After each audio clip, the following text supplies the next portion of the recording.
میں آغاز اسی سے کروں گا. کل بھی میں نے بات کی تھی کہ 17 تاریخ کو ایک کیس آ رہا ہے، اور جب بھی ان کی تاریخ لگتی ہے تو اس سے پہلے یا تو درخواست دے کے التوا میں ڈالے چیزیں، یا ہر تاریخ سے پہلے آپ اسی قسم کے بیانے کی کوشش کریں. اور یہ پہلی دفعہ نہیں ہو رہا اسپیکر صاحب، آپ کو یاد ہوگا، اور میں ان کی یاد دلانے کے لیے ایک دفعہ پھر ریپیٹ کرتا ہوں کہ یہ جن فیصلوں کی بات ہو رہی ہے، یہ پاناما لیکس آیا، اور پاناما لیکس پاکستان کے کسی جوڈیشری نے، پاکستان کے اداروں نے، یا عمران خان نے یہ پاناما لیکس نہیں لے کے آئے. پوری دنیا میں کرپشن کا، منی لانڈرنگ کا، آف شور کمپنیز کا ایک بہت بڑا سکینڈل سامنے آیا. اور یہ کیسے ہو سکتا ہے کہ دنیا میں چوری کا، کرپشن کا، منی لانڈرنگ کا سکینڈل، اور اس میں نواز شریف اور ان کے خاندان کا نام نہ ہو؟ سر، جب یہ کیس آیا تو اس کے بعد اپوزیشن میں عمران خان اور ان کی جماعت نے اسی ایوان میں اس ایشو کو اٹھایا.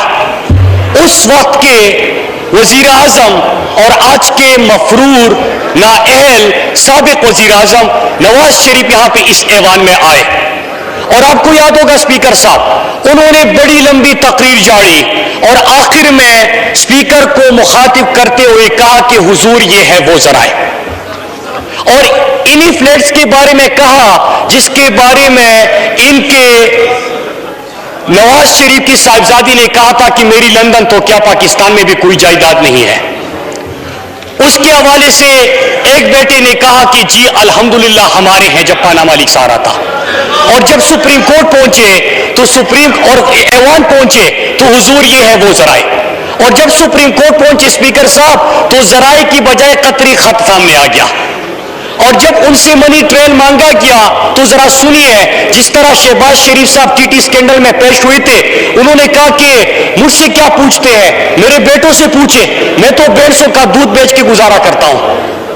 اسی طرح نواز شریف نے کہا کہ میرے بیٹے جواب دیں گے، بیٹوں نے کہا کہ بیٹی جواب دے گی، بیٹی نے کہا کہ دادا جواب دیں گے. دادا کدھر ہے؟ قبر میں ہے. اور کوئی منی ٹریڈ سامنے نہیں آیا. ان دنوں میں کیا کہا گیا؟ یہی اراکین تھے جن میں سے اٹھ کے انہوں نے کیا کہا؟ ججز کو دھمکا کے کہا کہ آپ کے اوپر زمین تنگ کر دیں گے، آپ کے بچوں کے اوپر زمین تنگ کر دیں گے.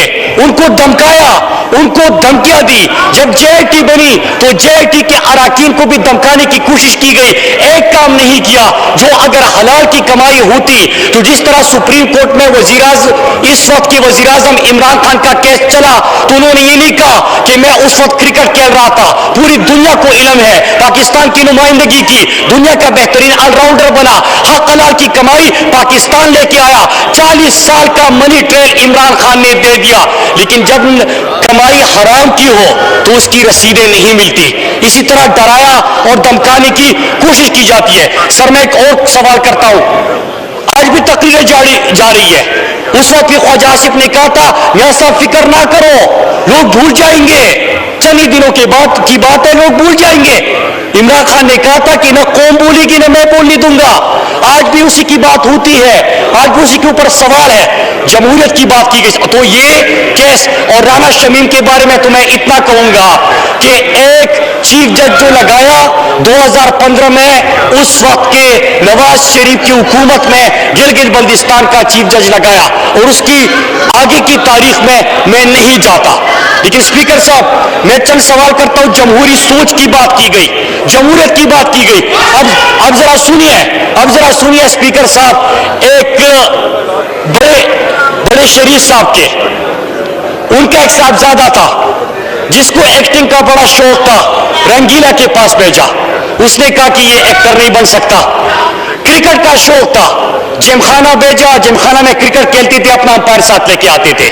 جب کسی کام کا نہیں رہا تو کہا کہ جنرل جیلانی اور جنرل ضیاء کی انگلی پکڑ کے ان کی کوکھ سے انہوں نے سیاست کا آغاز کر دیا.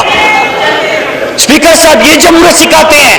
کہ جنرل جیلانی اور جنرل ضیاء اللہ کی کوکھ سے جنم لینے والا اور ان کے نمائندے آج جمہوریت کی بات کرتے ہیں. پھر اس کے بعد جب وزیر اعظم بن رہے تھے IGI بنتی ہے, پیسہ چلایا جاتا ہے, پیسے کا استعمال کیا جاتا ہے, باقی تو چھوڑے, انہوں نے تو اسامہ بن لادن کو بھی نہیں, بادشاہوں سے بھی پیسے لیے.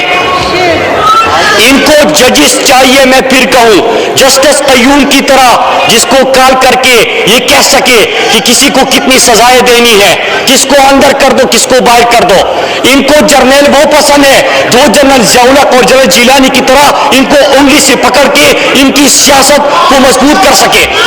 یہ اور اگر کوئی یہ نہیں کرتا تو ادارے خراب, جوڈیشری خراب.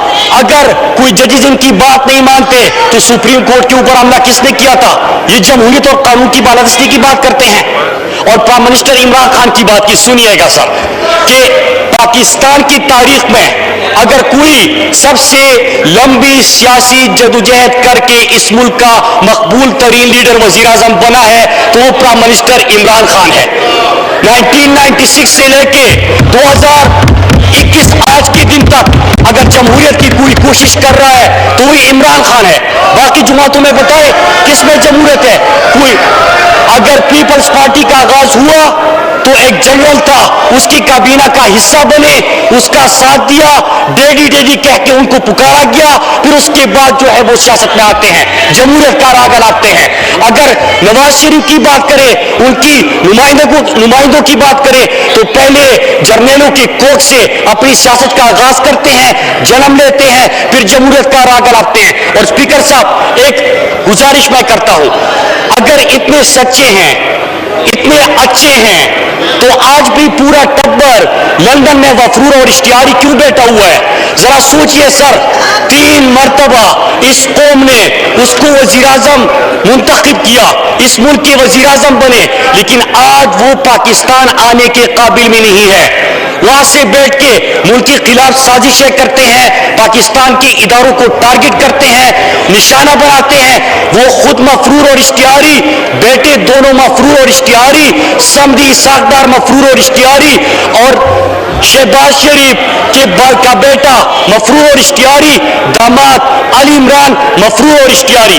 اسپیکر صاحب میں یہی گزارش کروں گا کہ روز یہاں پہ آ کے تقریریں جاری جاتی ہیں, اور تقریریں کیا ہوتی ہے؟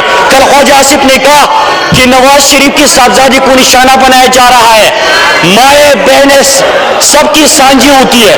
بالکل, کس نے کہا تھا کہ آپ پہلے کہو کہ لندن تو کیا پاکستان میں بھی کوئی جائیداد نہیں ہے, پھر آپ کیلیبری فونٹ کی جعلسازی کرو سپریم کورٹ میں, آپ کے اربوں روپے کی, کروڑوں روپے کی جائیدادیں سامنے آئے, آپ ہر لمحے پہ عدالت عظمی میں بھی جھوٹ بولے.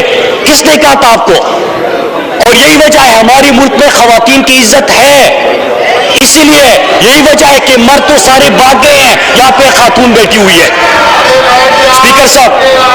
اسپیکر صاحب میں انہی باتوں کے ساتھ ختم کروں گا کہ کل بھی میں نے عرض کیا تھا کہ ایک کیس لگا ہوا ہے, اس کے لیے یہ پھر سے بیانیہ بنانے کی کوشش کر رہے ہیں, لیکن جعلسازی میں ہمیشہ یہ رنگے ہاتھوں پکڑے جاتے ہیں. جس سے انہوں نے میڈیکل رپورٹ نوٹرائز کرائی تھی, وہی لندن سے انہوں نے یہ بھی نوٹرائز کروایا ہے, وہ چیزیں بھی سامنے آ گئی. اور رانا شمیم کو 2015 میں نواز شریف کی حکومت کے دوران اس کو چیف جج لگایا گیا تھا. تو اسپیکر صاحب ایک کام کرے, اس ایوان کا وقت ضائع نہ کرے, اور ایک آسان کام کرے. آسان کام یہ کرے کہ رسیدیں دکھائے. آج بھی لندن بیٹھے ہوئے ہیں, تو یہ پیسے کہاں سے آئے تھے, یہ جائیدادیں کیسے بنی, وہ رسیدیں دکھا دے, معاملہ ختم کر دے, اور اس ایوان میں عوام کی بات کرے, جمہوریت کی بات کرے, قانون سازی کرے, عوام کے لیے عوامی ایشوز کے اوپر ڈیبیٹ کرے. اسی سے ہم انشاءاللہ یہ پارلیمنٹ بھی مضبوط ہوگا اور آگے بڑھیں گے. شکریہ اسپیکر صاحب. جی